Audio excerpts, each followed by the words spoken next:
Jæja, góðu gestir. Ég býð ykkur hjartanlega velkomin að þennan fund sem liður í málefnafundaröð kjördæmanna. Í dag erum við að fjalla um málefni eldra fólks og þriðja æviskeiðið og við höfum fengið til okkar hérna góða gesti, Helga Pétursson, talsmann Gráa hersins og Ingibjörgu H. Sverrisdóttir sem formaður félags eldri borgara í Reykjavík. Þau ætla að vera hérna með framsögu og eftir framsöguna þá verða þingmennirnir okkar, Þorsteinn Sæmundsson og Ólafur Ísleifsson, með svona það bil 4 mínútur hver, þar sem þeir geta komið með einhverja endurgjöf eða kynnt það sem þeir eru að bralla þessa dagana. Og eftir það þá munum við opna fyrir spurningar og það best að byrjum að komast að mælendaskrá bara á spjallinu okkar. Áður en ég hef þetta lengra þá langar mér að biðja fólk að slökkva á hljóðinu eða mjúta, eins og við segjum oft hérna á meðan það ekki að tala. Nú, ég held að okkur sé ekkert að vanbúnaði, það gaman að sjá hvað eru margir mættir á fundin og ég vil bara gefa þeim orðið Ingibjörgu og Helga Pétursinni. Gjörðu þið svo vel. Þú ert á mjút. Ingibjörg. Hérna, ég ekki mjút núna? Jú. Já, takk fyrir það og ánægilegt að fá að vera með ykkur hérna í dag og bara takk fyrir að bjóða mér.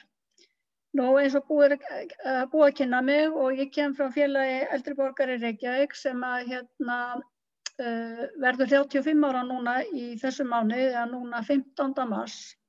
Þá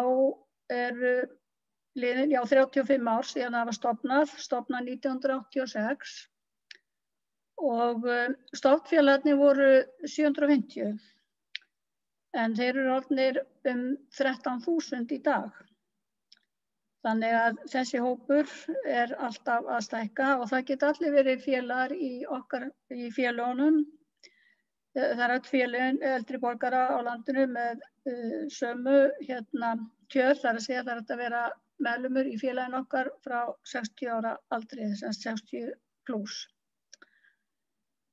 En það eru bara mjög mörg mál sem að snerta einmitt þennan aldurshóp, þannig að það að mörg að taka en ég ætla nú kannski einna helst að tala kjörin, það nú það sem að brennur einna heitast á mönnum. Núna árið 2021 þá eru á landinu 75.000 manns sem 60 ára og eldri. Þetta gríðarlega stór hópur og þar af eru 45.000 cirka sem 67 ára og eldri. Þannig að okkur finnst bara vera tími kominn á að við fáum rödd í samfélaginu og eru núna að róa dálítið sem að og þið komið til með að heyra í okkur. Við erum þegar núna búin að skora á stjórnmálaflokkana því þeir eru náttúrulega að undirbúa sig núna fyrir kosningarnar í haust. Þannig að höfum verið að skora á þá að hugsa til okkar aldurshóps hvað varðar að skipa á framboðslista.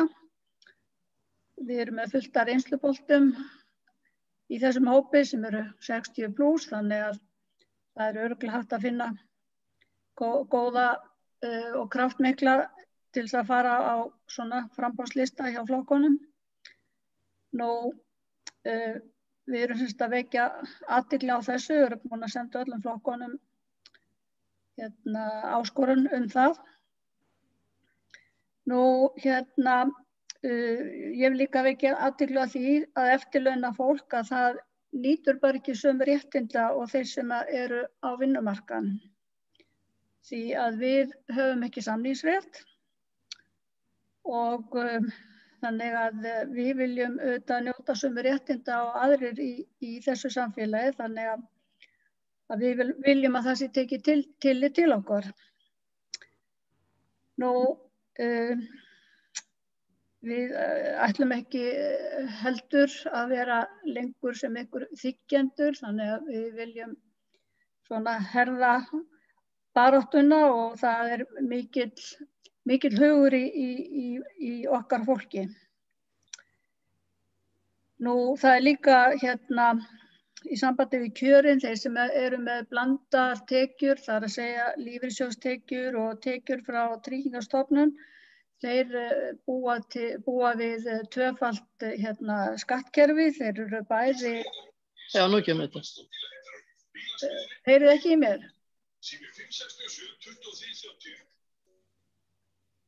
Heyrið ekki í mér? Já, þá held ég bara áfram. Já, við búum við tvöfalt skattkerfi, bæði hjá ríkisskattstjóra og eins líka hjá Tryggingastofnun, þannig að það búið að flækja þetta fjármálaumhverfi eldri borgara sem eru með svona blandaðar tekjur frá Tryggingastofnun og lífeyrissjóðum. Það búið að flækja þetta svo mikið að það bara reynist mörgum mjög erfitt að bara fóta sig í þessum frumskógi. Það bara því miður ekki allra. En hvað þá lífeyrisaldurinn bundinn við 67 ára aldur og þá eigum við rétt á því að fara á tekjur hjá Tryggingastofnun og nú langar mig til þess að sýna ykkur, ég ætla að varpa upp Excel-töflum en áður þá ætla ég að vekja athygli á því að við 67 ára aldur það hinn löglegi lífeyrisaldur en ef að við frestum því að fara á lífeyri akkúrat á þessum aldri þá fáum við 0,5% álag fyrir hvern mánuð sem að fer fram yfir að það sem frestast á að taka þennan lífeyri.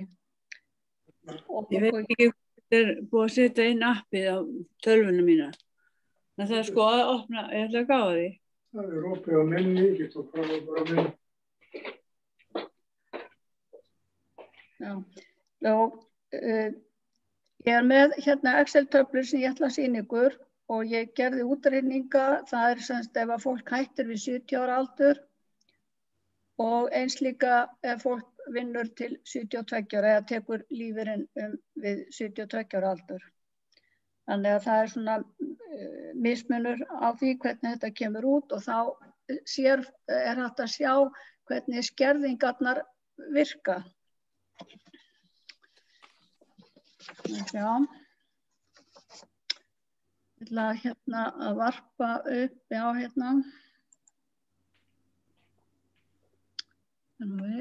ekki þetta.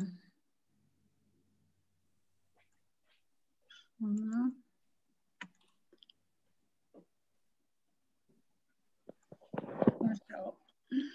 Sjáu þetta. Sjá allir þessar töflur hér. Já, hún sést vel. Já. Ok, þetta staðan í dag árið 2021 og ég tek bara dæmi ef að einstaklingur einbúi, hann á 200.000 í lífeyrissjóð, svo fær hann lífeyri frá Tryggingastofnun, það semst lífeyrir og hann fær heimilisuppbót ef hann býr einn, þannig að samtals þetta 333.298 brúttó, það að segja fyrir skatt. Svo koma skerðingarnar hjá þessum, hjá einbúanum, þær eru 56,9%. Það gerir samtals fyrir skatt, síðan dálkur eftir skatt, en þessir eru með jaðarskatt upp á 73,26%.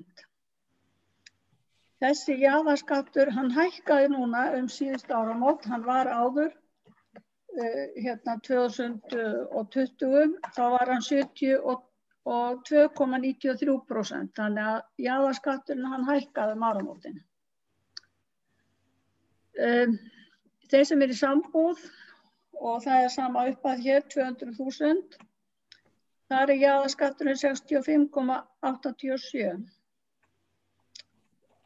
Nú, þeir sem taka ákvörðun að vinna lengur, og ég tók bara dæmi hérna, förum upp í 18% hérna, og tökum hérna, já, sá sem með 200.000 í lífeyrissjóð þegar hann 67 ára, þá má ímynda sér að hann sé kannski búinn að bæta við sig 50.000 í lífeyrissjóð ef hann hérna ekki með hærri tekjur en þetta.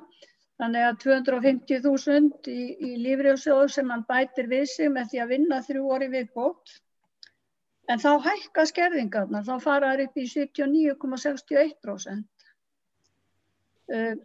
Það þýðir að þeir sem eru, þessar skerðingar, áhrifin sem að þær hafa eru að ef að maður fær 100 krónur umfram í tekjur, þá hefur maður út úr Fór illa? út úr 20 krónur af hverjum 100 krónum. Skilji þetta? Það er alltaf að diskundur. Þannig að hérna hækka jaðarskatturinn, þannig að það verður hver og einn að skoða sín mál sérstaklega. Ég hvet fólk til þess. Það er ekki víst að það sé neinn ávinningur að vinna lengur heldur til 67 ára. Hérna er dálkurinn 18% álag. 18% álag leggst ofan á hérna þegar búið að reikna skerðinguna. Þannig hérna er dálkurinn með skerðingunum og þegar maður reiknar 18% ofan á það, þá er þetta uppbótin. 18% leggjast ekki ofan á hérna launin frá TR. Það er fyrst reiknuð skerðing hér og síðan 18% af skerðingunni. En þá hækka bara jaðarskattarnir. Þetta hefur þau áhrif að fólk á eitthvað sparifé, segir til dæmis bara hérna ríkisskuldabréf eða eitthvað slíkt, ef menn hafa geta safnað sér einhverju í gegnum árin og ætla svo að hafa svona auka pening, þá er verðbréfasafnið búið að safna bæði hagnaði og vöxtum og það er tekin hér jaðarskattur af því áður en að viðkomandi fær ávöxtunina í hendur. Þannig að þetta er þessi skerðing og sama er hérna fyrir sambúð, það er 45% skerðing þar og þar er hérna jaðarskatturinn komin í 70,9%. Og þetta á við líka aðrar tekjur, það er að segja fjármagnstekjur sem einhver á einhverja íbúðu eitthvað til að leigja, þetta leggst allt ofan á tekjur og jaðarskatturinn hann hirðir sem sagt af ávöxtunni og viðkomandi heldur litlu eftir. Heldur eftir hér 20% og hérna tæpum 30%. Nú ef við förum hér í 30% álag, það er hægt að hérna menn taka ákvörðun það að vinna til 72 ára eða hreinlega ekki að taka lífinu fyrir við 72 ára aldur. Þá versnar málið, þar að segja, segir mann hafi unnið og kannski bætt við sér lífeyri og hérna 70 og hefur bætt við sér 75.000 kannski frá 67 ára aldri. Að þá hérna jaðarskatturinn komin upp í 83,85% hjá einbúa og 74,25% hjá sambúðarfólki. Þannig að mér fannst nú rétt að benda á þetta því það er ekki allir sem að hafa áttað sig á því hvernig þetta kemur út. Svo það er ekki skrítið að við erum í málaferlum af þessu máli, þannig að í raun og veru eftir því sem að við erum með hérna meira í lífeyrissjóð þá er bara tekið á okkur hérna meira. En allavega, ég ætla að láta þetta gott heita í bili og Helgi hérna, félagi minn, hann ætlar að fjalla aðeins málaferlin sem eru eiginlega svona bundin þessum skerðingum. Svona, Helgi, bara yfir til þín núna það ekki. Hvar Helgi?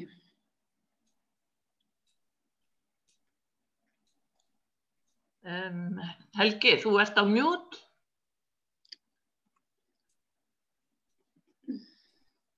Helgi, heyrirðu í mér? Þú ert á mute, það heyrist ekkert í þér.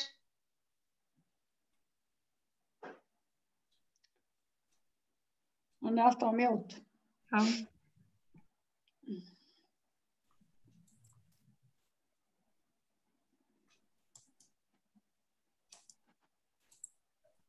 Það mynd af svona mikrofón neðst í horninu á rammanum, á viðmótinu.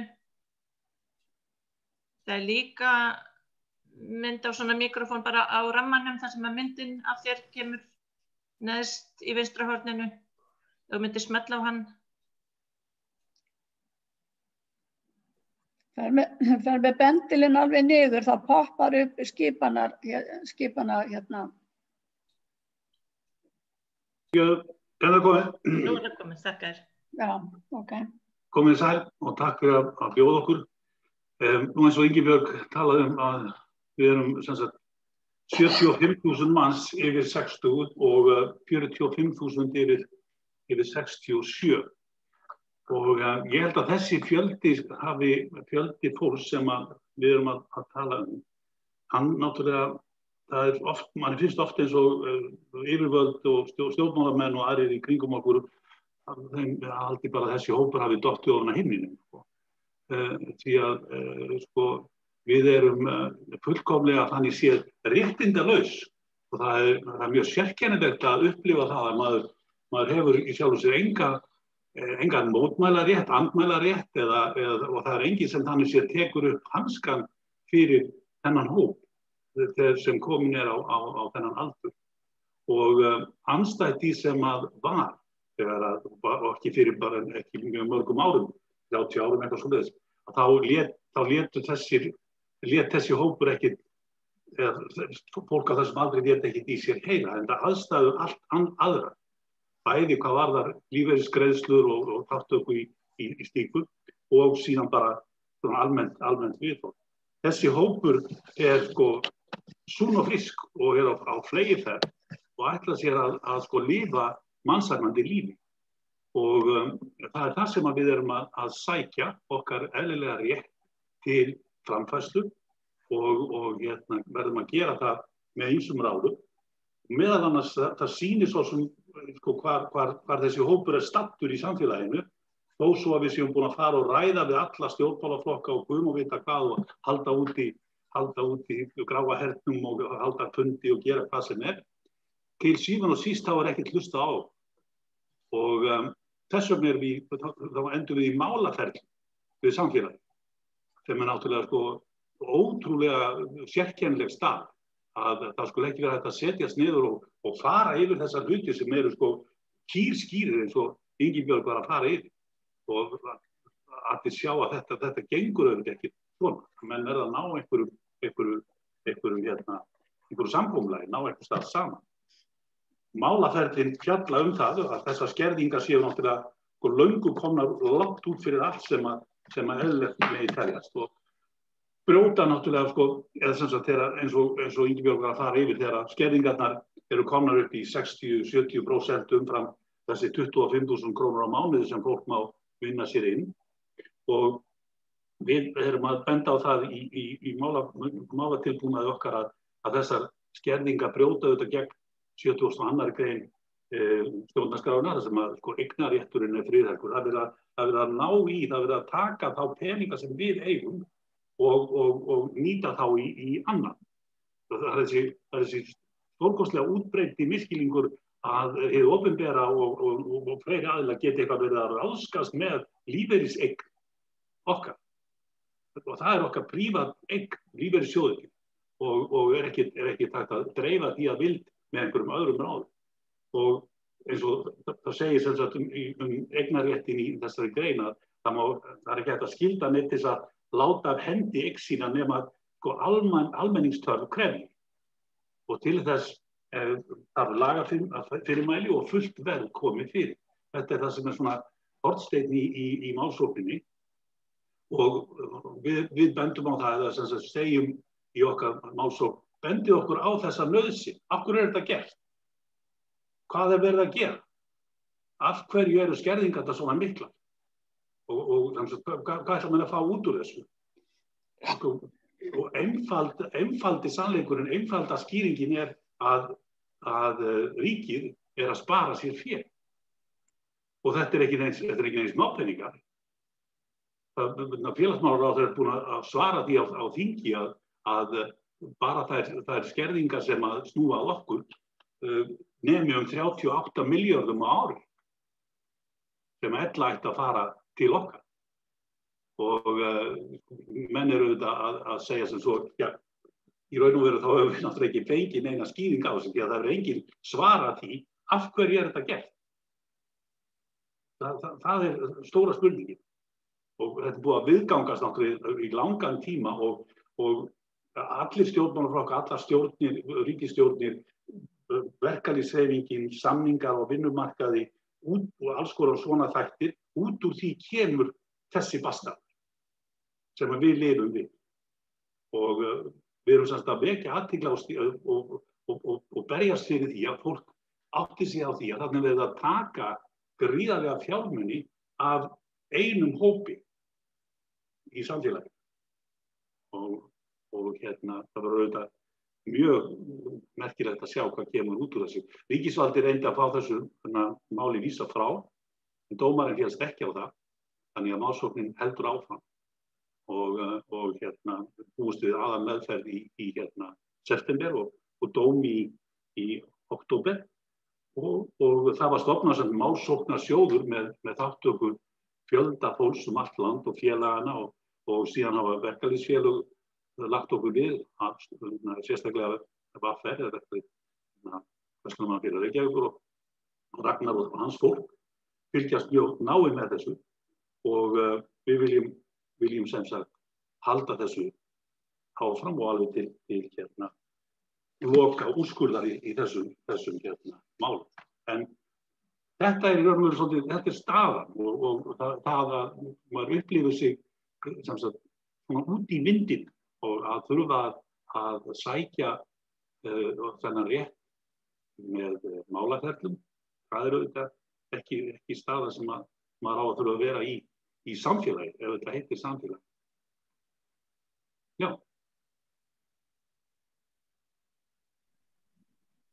Það bara, ef einhvern spyrja okkur að einhverju, þá erum við hér. Takk kærlega fyrir mjög góða framsögu. Hjá okkur báðum, Ingibjörg og Helga.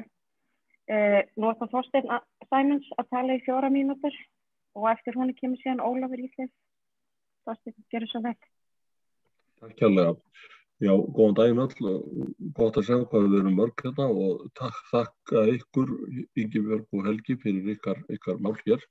Við Ólafur held ég að þessi allir nú var að tala við hann, þá held ég að við séum sammála að við séum hérna til að hlusta mest. En mér langaði samt til þess að drepa á það að Miðflokkurinn hefur lagt fram ýmsar tillögur sem varða þennan aldurshóp.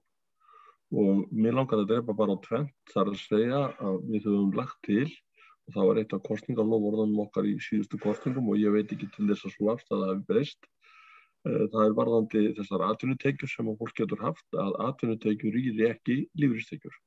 Það að segja þetta 25.000 og síðan 100.000 krónur frítekjumark sem náttúrulega alveg út í hött að það verði aflagt. Þetta höfum við lagt til og við höfum líka lagt til og það fór reyndar fyrir ríkisstjórn í fyrra og átti að koma inn í þingi núna fyrir síðustu jól og gerði það ekki, að það var frumvarpið þar sem snýr að opinberum starfsmönnum að þeir geti unnið til 73 ára aldurs ef að þeir kjósa og vilja og geta í staðinn fyrir það að vera hent út mánuðinum eftir að þeir eru 70. Og við teljum að þarna séum að ræða fyrsta lagi mismunun og í öðru lagi sóun. Það verður að sóa hæfileikum og þekkingu sem þetta fólk býr yfir og ég held að Þórunn Sveinbjarnar hafi nú orðað þetta hvenna best og manna best þegar hún sagði að fólk fer ekki fram yfir síðasta söludag þó að ná í ákveðnum aldri og þetta alveg hárrétt hjá henni. við eigum náttúrulega að leyfa einstaklingum að njóta sín eins lengi eins og þeir geta, vilja og hafa áhuga á. Þetta eru þessi 2 mál og ég gerir ráð fyrir Ólafur fari yfir fleiri sem við höfum lagt fram og ég get sagt ykkur að við erum búin að leggja þetta fram við fjárlagagerð núna í 3 ár og þetta hefur verið fellt í öll skiptin og ég man nú ekki, fyrsta árið vorum við nú einir á báti vegna þess að aðrir í stjórnarandstöðu voru ekki með okkur á þessum málum en síðan breyttist það núna undir lokin en það breytir ekki því að ríkisstjórnarflokkarnir sem nú ráða þeir hafa fellt þetta í öll skiptin sem við höfum lagt þetta fram. Nú við höfum verið og okkur náttúrulega þessi aldurshópur mjög hugleikinn og við höfum verið í vinnu við það að forma fleiri ráðstafanir sem að koma beint til góða fyrir þennan hóp og ég verð náttúrulega að geta þess að Miðflokkurinn í þeirri stöðu núna að geta teflt fram öldruðum einstaklingi í Reykjavíkurkjördæmi suður og ég vona að hann muni gera það, flokkurinn, því að ég sækist eftir því að skipa það sæti áfram og það verður þá allavega klárt að þar verður fulltrúi eldri borgara inn á þingi ef að ég verð svo heppinn að verða kjörinn aftur og verða valinn til þess að leiða listan í Reykjavík suðurins í stefna. Þannig að við höfum einmitt rætt mikið okkar á milli það að þessi stóri hópur að hann verður náttúrulega að fá rödd og hann verður að fá fulltrúa og ég segi aftur, við erum búin að leggja til ótal tillögur sem allar hafa því miður verið felldar en sem að við munum að sjálfsögðu setja fram sem skilyrði ef við komumst í þá aðstöðu að geta fengið aðildarstjórn hér á Íslandi. Það er alveg klárt og það er þannig að við höfum sagt og segja menn að við stöndum við það sem við segjum og það er engin breyting á því. Við munum halda áfram að berjast fyrir þessum hóp eins og við höfum gert og leggja mikið á okkur til þess að halda þeirri baráttu uppi. En að öðru leyti eins og ég sagði aftur, við erum til þess að hlusta og vonandi fáum við góða spurningar og góða þáttöku þannig að við getum átt mjög góðar samræður og förum vonandi ríkari af þessum fundi heldur við komum. Takk. Takk hérlega fyrir þetta, Þorsteinn. Og nú ætlum við að hlusta á hann Ólaf Ísleif. Ólafur, gerðu svo vel. Takk hérlega fyrir. Og komum við alls að blessuð og þakka fyrir þennan fund og ég þakka þessa frábæru framsögur hjá Ingibjörgu og Helga P. Og það er náttúrulega alveg ljóst að eldri borgarar eru náttúrulega miklu betur svona skipulagðir heldur en verið hefur og við náttúrulega sjáum þessa málshöfðun og ég hef nú lagt mig fram það að fylgjast með henni eins og kostur er. Helgi nefnir þarna dæmi það sem að flokkur í stjórnarandstöðu getur gert þegar hann vísar í svar félagsmálaráðherra við fyrirspurn frá mér þar sem að varpa ljósi á það hvað þessar skerðingar hlaupa á tugum milljarða, hátt í 40, Helgi nefndi töluna 38 og það er svo tala sem þarna sem kemur út úr þessu svari. Þannig að náttúrulega upplýsingar eru náttúrulega mjög sterkt vopn í svona baráttu. Nú, mér langar bara að nefna hérna nokkur atriði. Það náttúrulega Ingibjörg fór mjög vel yfir þetta flókna fjármálalega umhverfi sem að eldri borgarar búa við og það án nokkurrar einustu samningsstöðu. Þetta fjármálakerfi sem að með skerðingum í bak og fyrir er náttúrulega ennþá flóknara fyrir þá sök sem að Ingibjörg var að fjalla að þegar það bætist þarna við áhrif þess að seinka töku á eins og það heitir bótum frá almannatryggingum. Og þetta kerfi er mjög flókið, það er alveg ljóst. En leið er það alveg ljóst eins og eins og þau lögðu bæði áherslu á í sínum framsöguræðum það að þessar skerðingar sko enda í jaðarsköttum í kringum 65% fyrir fólk sem býr saman og vel yfir 70% eða 72% fyrir einhleypa að sko þetta eru þetta jaðarskattar sem ekki þættu bjóðandi neinum öðrum sko þjóðfélagshópi og hvað þá hátekjufólki sem að með 46% jaðarskatt. Nema það að það er þarna sko það er þarna mikið verk að vinna.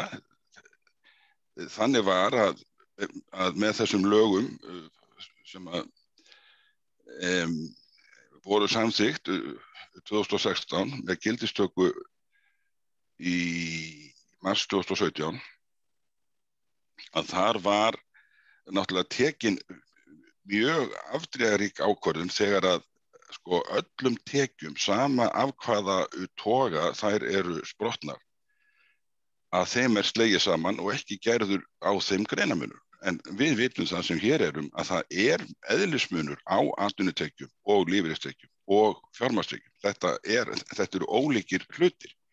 Lífeyristekjurnar eru þeirra náttúru að fólk hefur greitt á sínu launum og síðan hefur það ávaxtast í lífeyrissjóðunum og þannig var um 40 ára skeið frá 69 til 2009 að þá var það sem að þá hét grunnlífeyrir almannatrygginga, hann var ósnertanlegur og það var bara þjóðfélagsleg sátt það atriði.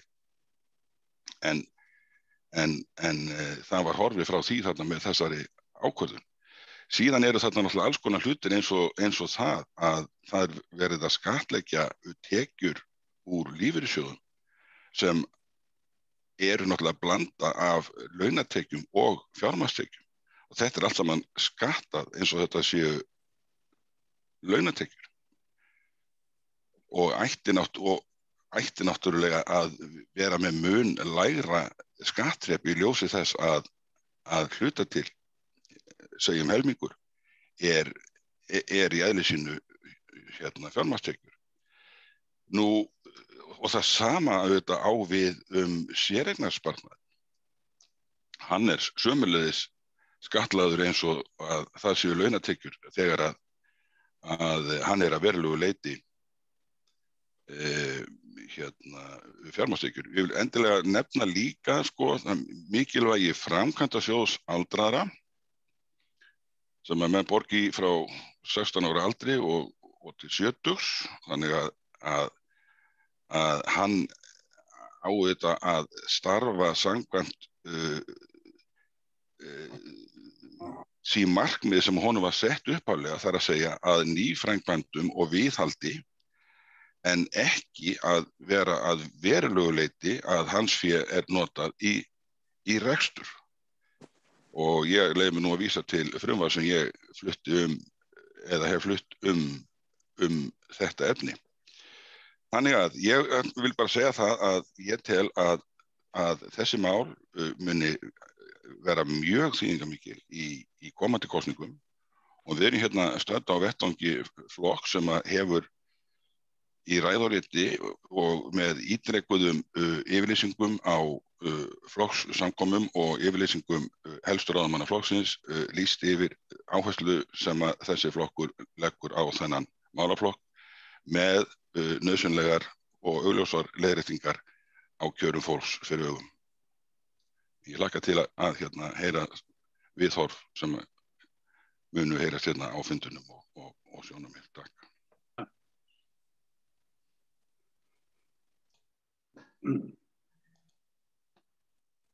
Já, við þökkum Ólafi Ísleifssyni kærlega fyrir og Þorsteini Sæmundsssyni.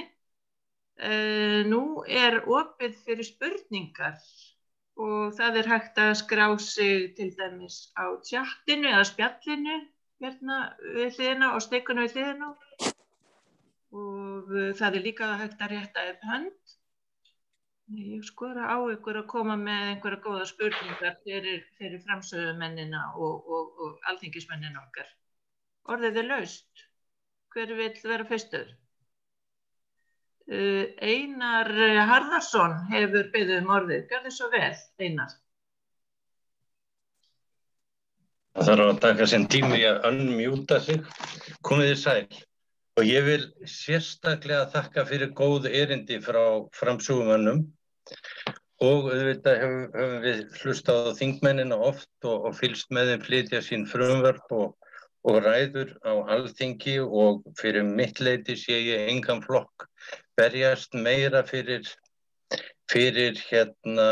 hlut aldraðra en Miðflokkinn. Svo ég afskaplega ánægður með að vera þar. En ég vil aftur þakka Helga og Ingibjörgu fyrir ötula baráttu. Ég